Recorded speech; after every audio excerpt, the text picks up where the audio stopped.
Manajer Persib Bandung, Umuh Muhtar, secara terbuka meluapkan kekecewaannya terhadap kepemimpinan wasit Eko Saputra dalam laga panas menghadapi Persebaya. Meskipun laga berakhir imbang 2-2, Umuh menilai keputusan wasit terutama terkait penggunaan video asisten referee atau VAR sangat merugikan Pangeran Biru. Buntut dari kekecewaan ini, Persib resmi melayangkan surat keberatan dan mendesak penggunaan wasit asing untuk laga-laga krusial. Umuh menyoroti momen penalti pertama Persebaya. Saat itu bek Persib Bandung, Barba, dianggap melanggar Bruno Moreira. Setelah mengecek VAR, wasit menunjuk titik putih. Tidak hanya itu, sebuah gol Persib pun dianulir dalam laga tersebut. Pelanggaran Persib menggunakan VAR dan tidak jelas. Kalau VAR ternyata kacau, harusnya yang penalti itu bukan penalti. Ia mengaku sudah memberikan peringatan sebelum laga dimulai.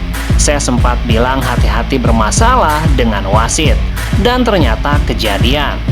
Sebagai solusi untuk menjaga marwah sepak bola Indonesia, Umuh secara tegas meminta otoritas liga untuk kembali menggunakan jasa wasit asing pada pertandingan besar.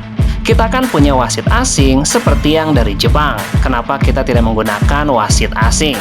Ketika wasit asing yang memimpin laga, tentu bisa netral. Menurutnya, kualitas wasit lokal yang kontroversial bisa memperburuk citra Liga Indonesia di mata dunia. Satu-satunya jalan menunjuk wasit asing.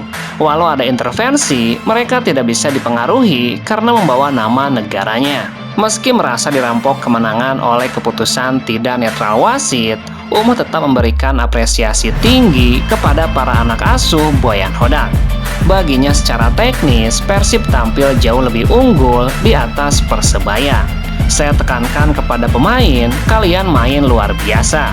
Apa permintaan pelatih kalian terapkan? Kalau wasit netral, kemungkinan kita menang tuntasnya.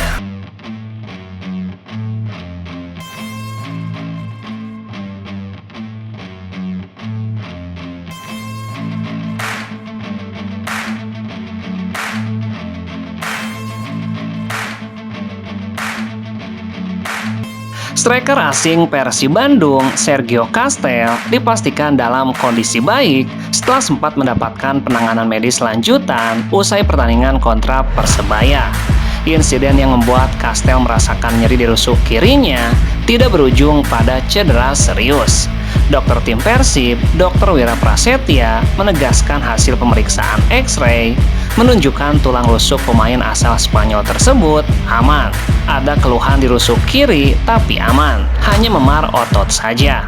Proses evakuasi Castel berlangsung tertib.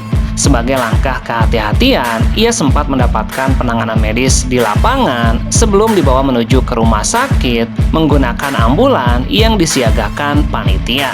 Selama proses koordinasi, sempat terjadi penyesuaian teknis dalam penggunaan ambulan, sehingga tim medis dan pemain harus berpindah kendaraan untuk memastikan prosedur berjalan sesuai standar.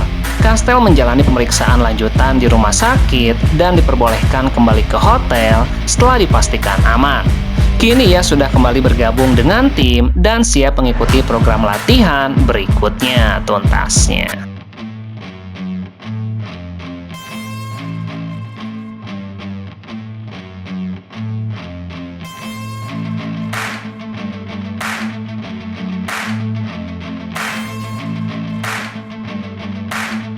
Kontrak pelatih Persib Bandung, Boyan Hodak, dikabarkan akan segera berakhir pada akhir musim Superliga musim ini.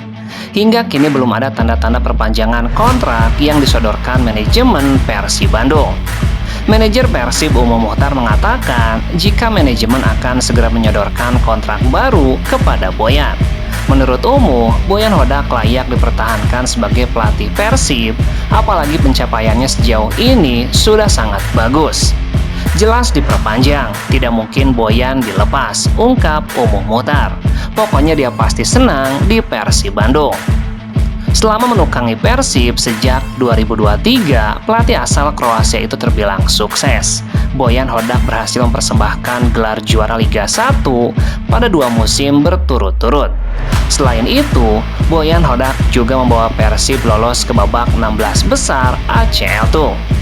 Walau tersingkir di babak 16 besar, Persib Bandung banyak memberikan poin koefisien Liga Indonesia di kancah Asia dengan keluar sebagai juara grup tuntasnya.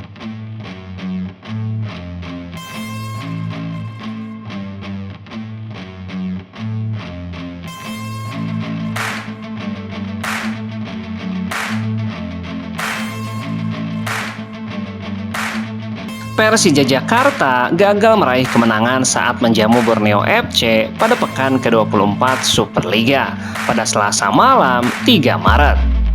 Pada duel di Jakarta International Stadium, Persija bermain imbang seusai kebobolan di menit ke-94.